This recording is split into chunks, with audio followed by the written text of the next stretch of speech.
la gente lo sufre, incluso cuando me dicen que si yo tengo insomnio, nadie me dice tienes insomnio, me dicen padeces insomnio. O sea, el verbo padecer es el verbo con el que se conjuga el insomnio. Y eso lo que me hace pensar, antes que nada, bueno, no solamente que hay una actitud negativa de principio con el insomnio, o sea, ya desde el lenguaje, sino lo que me hace pensar inmediatamente es, y recordando cuando yo lo he sufrido, que la gente cuando tiene insomnio no está completamente despierta, está medio despierta, está en un estado de alucinación perfecta, que le permite que todos los visitantes negros, oscuros, demoníacos de su vida, entren y dialoguen con ellos.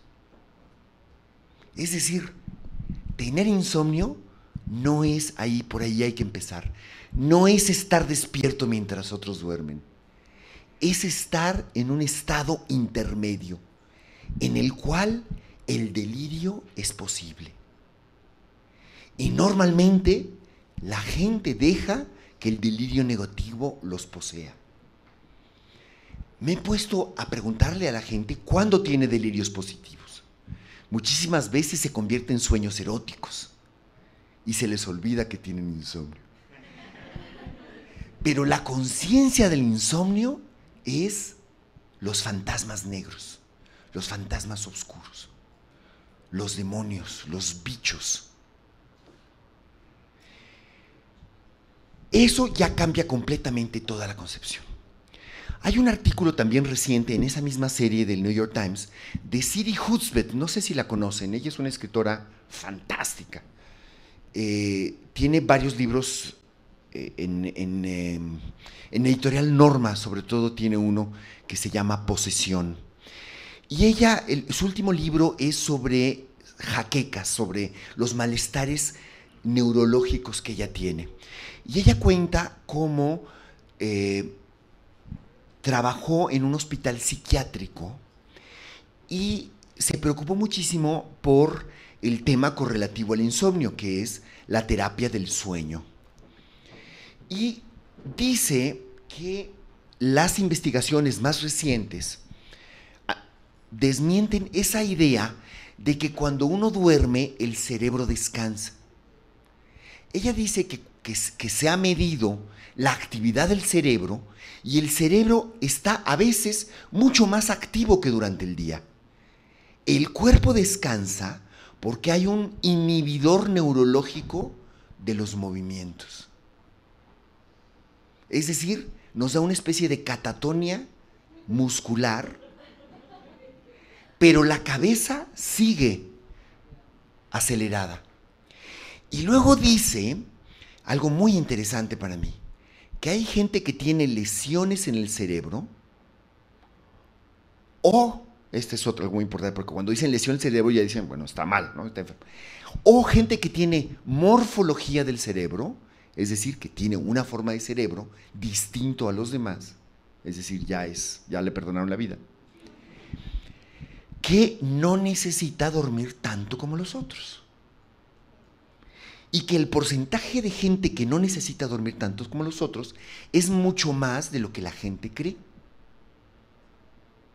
Pero esos que necesitan dormir menos están condicionados por la conducta de los que sí necesitan dormir 8 horas. Y son juzgados en el mismo patrón. Y si no duermen 8 horas, medicina, pastillazo. Y está mal, ¿no? Y entonces dice que en muchos centros de terapia del sueño, lo que se trata es justamente de analizar la morfología del cerebro con relación al sueño. Y dice que hay casos en los que la gente no duerme durante muchísimo tiempo sin que realmente tenga daños. Por supuesto, están también todas las investigaciones que cuentan cómo el sueño, el que no duerma, se muere. O sea, dormir es importantísimo. Pero, y hay todas las investigaciones, por ejemplo, con ratas. Una rata dura más o menos como 3 semanas sin dormir. A mí lo que me causa horror, No es que no duerman la rata, sino que hacen para que no duerma la pobre, ¿no? Y antier leí un testimonio de un militante, argentino. ¿Dónde está Marta Sosa? No sé si lo viste, Marta, que lo puso Aurelio en Twitter. Era un link a un artículo en el Clarín de un muchacho que era militante a los 16 años, lo agarraron por error, era inocente, pero al mismo tiempo era militante de otro grupo por el que no lo agarraron, y se pasó 6 años en la cárcel en Argentina durante la dictadura argentina. Y entonces, él cuenta que, bueno, de entrada lo golpearon, casi perdió un ojo, además era homosexual, entonces le iba peor, ¿no?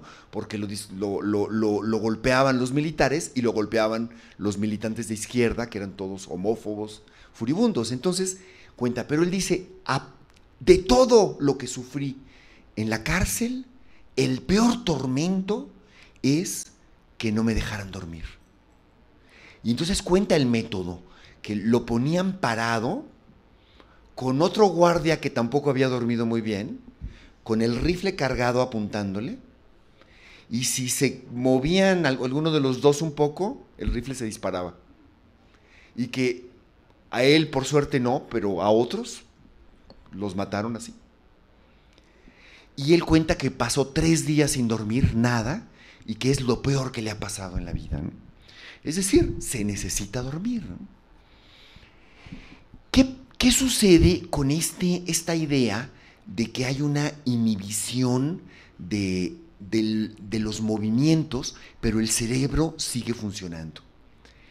Que dependiendo de la situación en la que estemos, dependiendo de cómo estemos dormidos o de qué tamaño sea nuestra propensión al insomnio, nosotros podemos hacer cosas en la noche que ni imaginamos. Y por ahí va una de las explicaciones que da al sonambulismo. La gente que se levanta y hace cosas. Yo tenía un hermano que recuerdo muy bien que un día se despertó y iba al baño, pero en lugar de ir al baño se fue a la cocina y abrió el refri y ya iba a hacer pipí en el refri.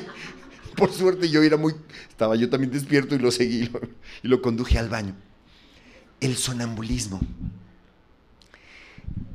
En mis libros hablo de otro tipo de sonambulismo como una hipersensibilidad al deseo, pero de eso hablaremos mañana.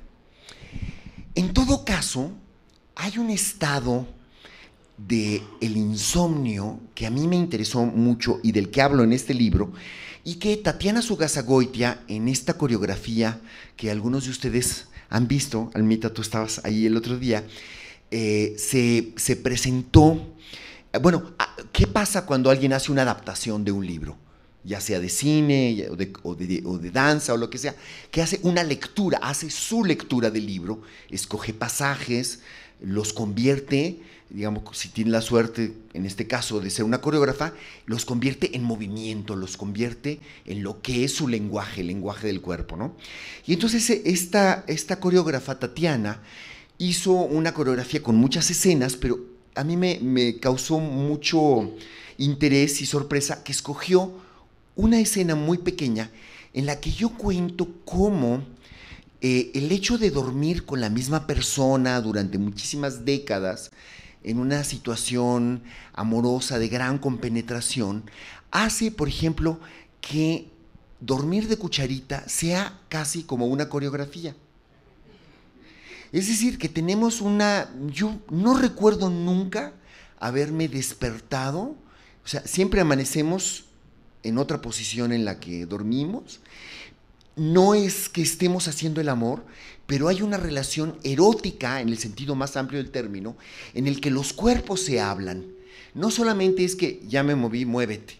No, hay algo que tiene que ver con una especie de acoplamiento de los lenguajes del cuerpo en este estado de no estar completamente dormido y no estar completamente despierto.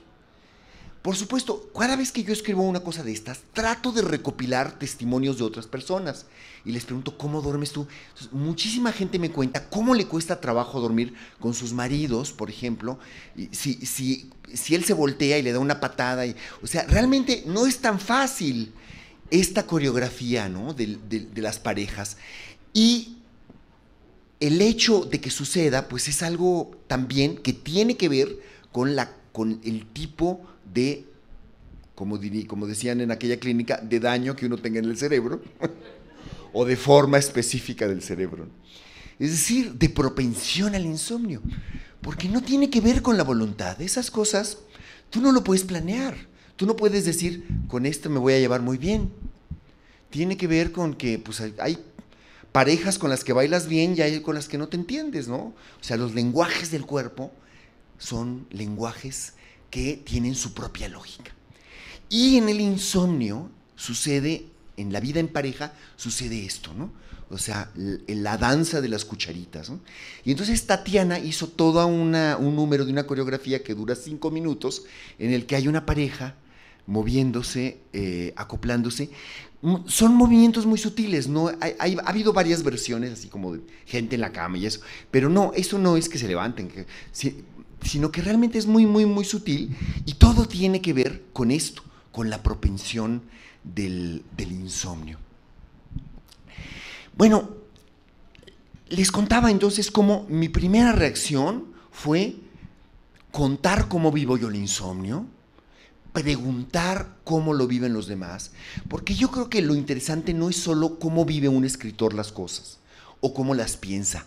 La opinión de un escritor o su propia experiencia es interesante, pero es mucho más interesante qué relación tiene esa con la experiencia de todos los demás, de muchas otras personas. Y muchas, yo pienso que hay que preguntar mucho siempre. Y entonces mis libros todos son de alguna manera investigaciones, búsquedas sobre estos fenómenos a veces no tan estudiados desde ese punto de vista, en los que yo pregunto, y cuando me atrevo a decir cómo lo vivo yo, cómo lo viven otros, estoy basado en esto, en una enorme indiscreción de mi parte, en la que le pregunto a mucha gente su vida íntima sobre situaciones como cómo duerme de cucharita con su pareja. Y después, en un segundo momento, viene, por supuesto, la investigación sobre la bibliografía. ¿Qué sucede? ¿Qué se ha escrito sobre el tema? Sobre el insomnio se han escrito montañas de libros, sobre insomnio y literatura, sobre muchísimo se ha escrito sobre el insomnio. Por supuesto, muchísimos tratados médicos. Es decir, la ciencia siempre, y eso es increíble, no he leído un solo libro médico que no se sienta o quiera hacer sentir, pero bueno, yo creo que realmente el autor lo siente, que se ha avanzado mucho en el conocimiento del insomnio, ¿no? Y que por fin se va a solucionar ese problemita. Siempre. Sin embargo, por supuesto, todos los experimentos que hacen a mí me resultan interesantes, ¿no? O sea, cuando yo escribí mi libro sobre los jardines secretos de Mogador, me acuerdo haber estado picadísimo leyendo libros sobre técnicas de injertos en el siglo XVIII, que es una literatura que no frecuentaría si no hubiera estado escribiendo ese libro, que después no aparece en el libro, sino que, bueno, yo me nutro de eso, y después pues uno suda las cosas. Las verdaderas influencias, la verdadera alimentación de la literatura, creo yo, es sudada. No pasa de un libro al otro. Si yo tomo la cita y la pongo así tal cual, pues puede ser, ¿no? Es permitido, pero lo que es importante es que tú sudes todo y lo conviertas en algo tuyo, ¿no? En algo completamente personal. Y que si vas a decir una opinión, pues bueno, des la referencia, pero por supuesto que te lo tragues, que lo digieras, que lo sudes, ¿no? Entonces, bueno, yo trato de hacer eso con los testimonios que me dan, con lo que leo sobre el tema. Y les decía, hay mucha literatura científica, pero también hay muchísima reflexión sobre los escritores que han escrito sobre el insomnio.